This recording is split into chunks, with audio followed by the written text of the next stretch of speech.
Good morning, students. Welcome to the second lecture of the second chapter. We are studying it, the second chapter, structure of atoms, which is also termed as an atomic structure.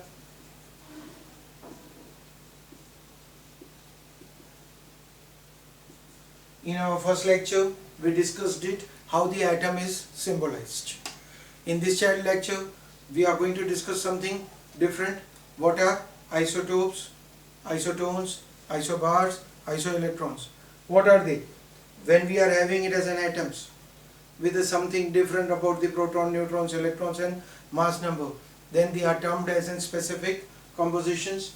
Like the first one we are going to study, isotopes. Now remember, I am going to always change the suffix. Iso means same. Iso, it means same. So here what we are going to get the same. Isotopes, something is going to be same. So here the word we are writing it, isotopes, means atoms having same number of protons and different atomic mass number. Or you can also say it as atoms having same number of protons and different number of neutrons. That means the word iso is over here specifically for number of protons. When we are having it as in different atoms, means the presentation of the atoms are there, but those atoms are having same number of protons. Now when we are having it as in same number of protons, it means the symbol is going to remain same. It's having it as a same atom, but we are having different atomic mass number. You can say it as here protons 1. It's have same number of protons, but if I go it for atomic mass, I am going to get it as different. Or if we calculate the neutrons, we are going to get it as a different number of neutrons. Same protons but different atomic mass number or different number of neutrons. So they are considered as an isotopes. The second term, see again the word I am not removing it. Iso means same, but this time I don't want the same number of protons, something different. So the word is termed as isobars. The bars means we are having it as an atoms having same atomic mass number but different atomic number, that is different number of protons. It's having same atomic mass number. That means, for example, we can write it as argon 1840, potassium 1940 or calcium 2040. So what does it show? Mass is same but atomic number is different. So that means protons are different, atomic mass number is same. So they are considered to be as an isobars, right? In isotopes, we got it as same number. Isobars, we get it as same atomic mass, right? The third term, that is isotones, right?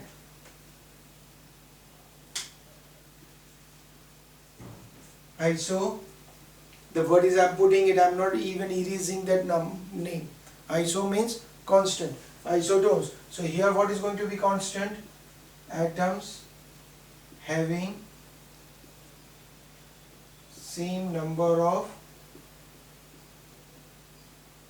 neutrons. Their mass number, that is atomic mass number,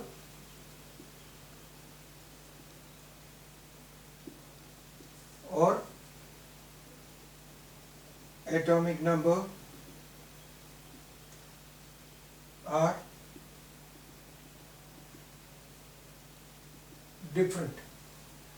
Their atomic number or atomic mass number are different, but the number of neutrons are same. That means you can say that N A minus Z are same. A minus Z is same. For example, let's take it as K1939 and Ca2014. So what we are going to get it here? P19, here 20, A39, here A14. But what is N? 20. Number of neutrons are same. Right? No doubt. In our previous example, we wrote it as K1939. Just help me. K1939, K1940. What is they known as?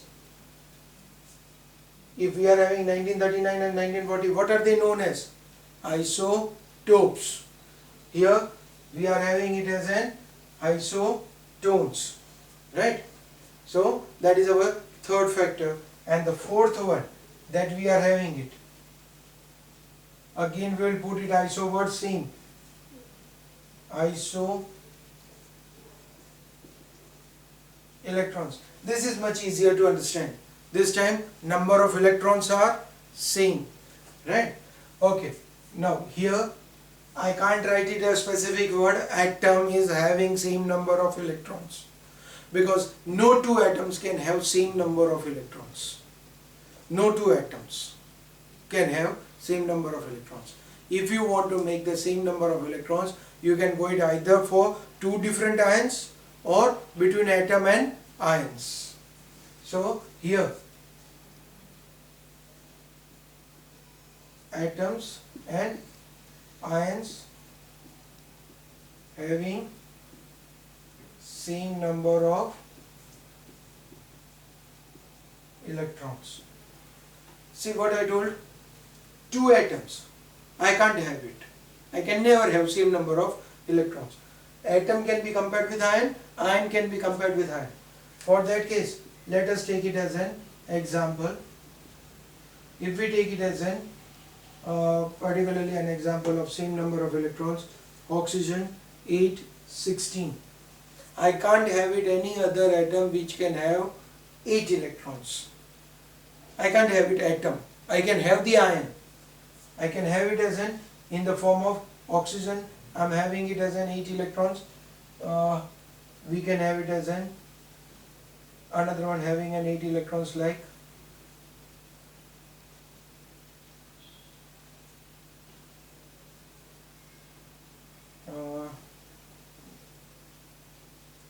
N minus. The ion we are having it as a N minus. That means 7, 14. Let's check whether they are having it or not.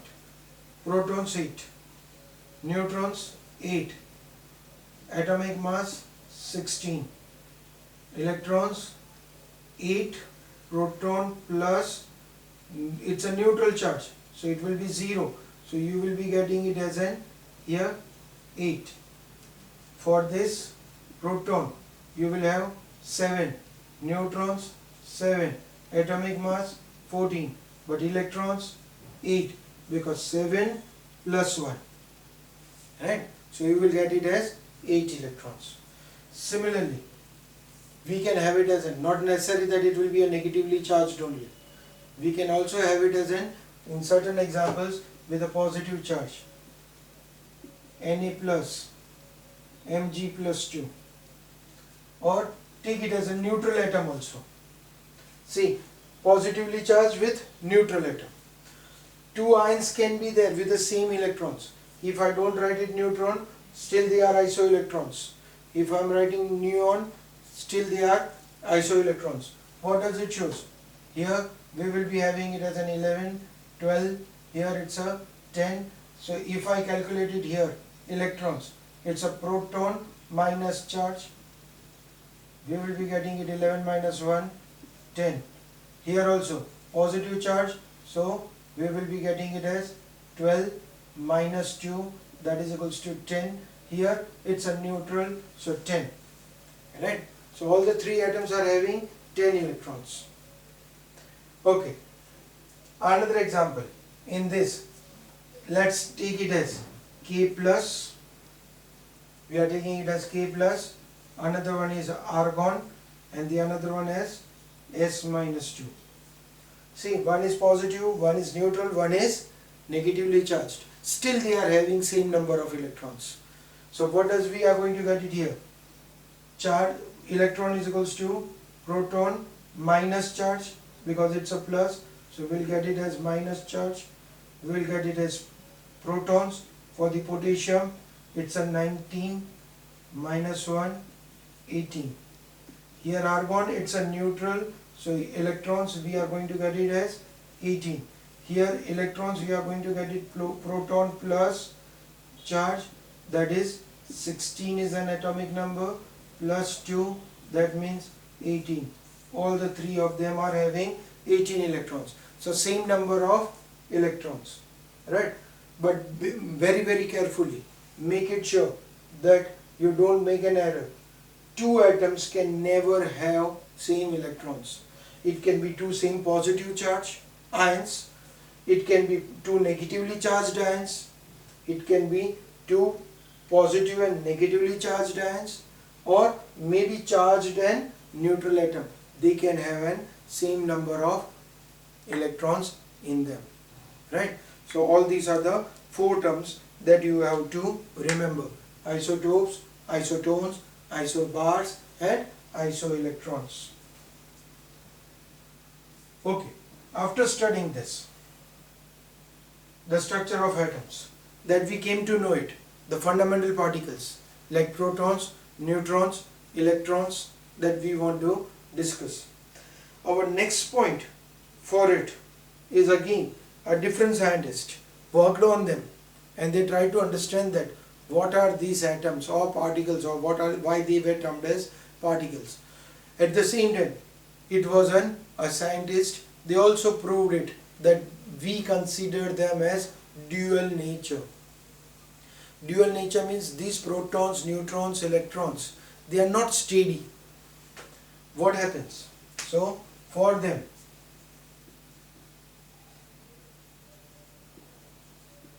dual nature word was being used. What does this dual nature wants to indicate? This dual nature wants to indicate that these are going to behave, these small subatomic particles, protons, neutrons, or whatever the subatomic particles are there, they behave as a particle, they behave as a wave.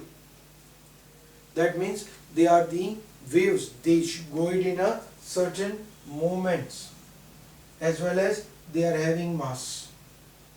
We know that components which are having in mass, they are known as particles. They are moving within certain velocity, so they are waves, right? So different scientists, they worked on it. The different scientists, I am using the word because here we are going to study many scientists, the name of the scientists and the formulas derived by them.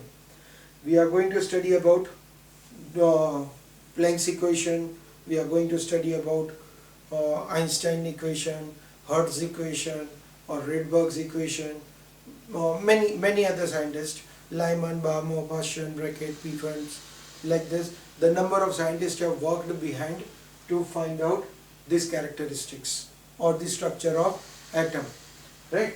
So in this case, the structure of atom, we want to prove it that it's a wave as well as particle, right? Now first of all, for this, very easy for us, because we know that when we want to prove it as a dual nature,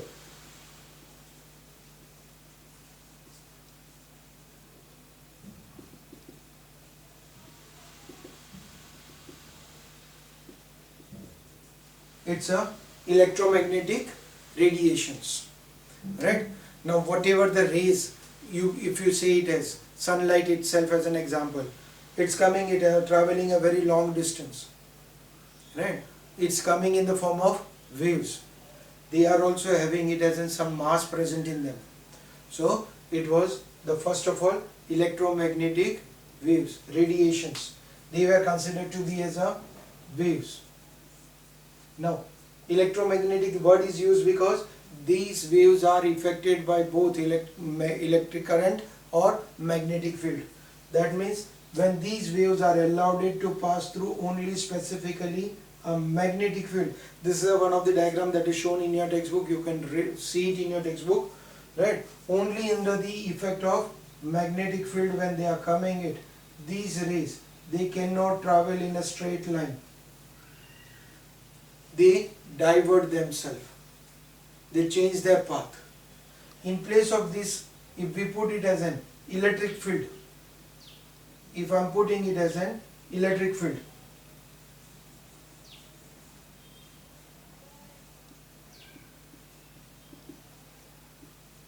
and if these rays are allowed it to pass through it, they don't divert it into the same direction. They divert themselves into the opposite direction.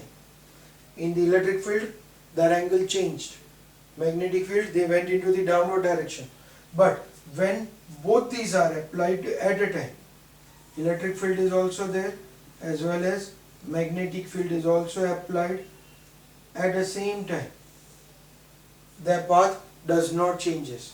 That means under the effect of both electrical and magnetic field, they are having it as a same path. So in our textbook, this diagram is shown to us that these radiations are allowed it to pass through it, magnetic field, electrical field, then it's shown like this. The diagram is shown like this.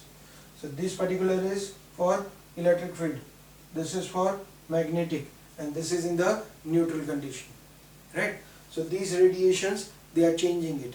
But these radiation, when they are moving it, they are moving with a certain frequency.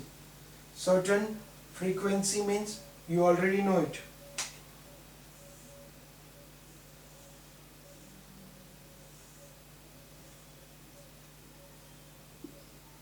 They move with certain frequency, right? This is the one point which we consider it as one frequency, right? The distance between these two, we name it as wavelength, right? So frequency, is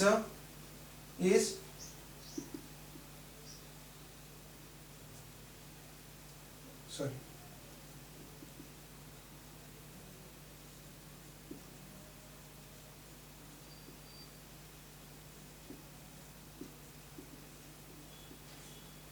inversely proportional to the time. That means we say that within a certain duration, how many number of crust or trough have been passed, that we consider it as frequency. Frequency we also write it as, this I am writing it as an nu, right? It's a nu, nu. What does it indicate? It's a inversely proportional to wavelength. It is also inversely proportional. Here we will be getting the formula nu is equals to 1 by time. Here we are getting it as the another possible, that frequency is also inversely proportional to the wavelength. If your wavelength is small, more amount of the frequency will be there. If the wavelength is bigger, less frequency. If I remove the proportionality sign, I am going to get it here C by lambda. So this is the one formula, this is the one formula on which we are going to have it as in sum. We also write it as wavelength is equals to C by frequency, right? Okay, now what is C? What is C? C indicates over here as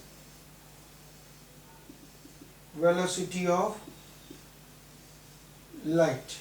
C is going to indicate over here as velocity of light, right? So we are getting it as an frequency, wavelength and time having a relation which helps us to know the wave nature, right? This is the first nature that we discussed it. That's enough for today's lecture, right? We proved it. First of all, isotopes, isobars, isotones, isoelectrons. Make a practice of it, or the questions might be there for you. The second factor, we proved it that these are the radiations, right? We want to prove it dual nature. It's a very long topic, so we will take it, the rest of it, in the next lecture, where we will prove it as it's also a particle nature. Thanks.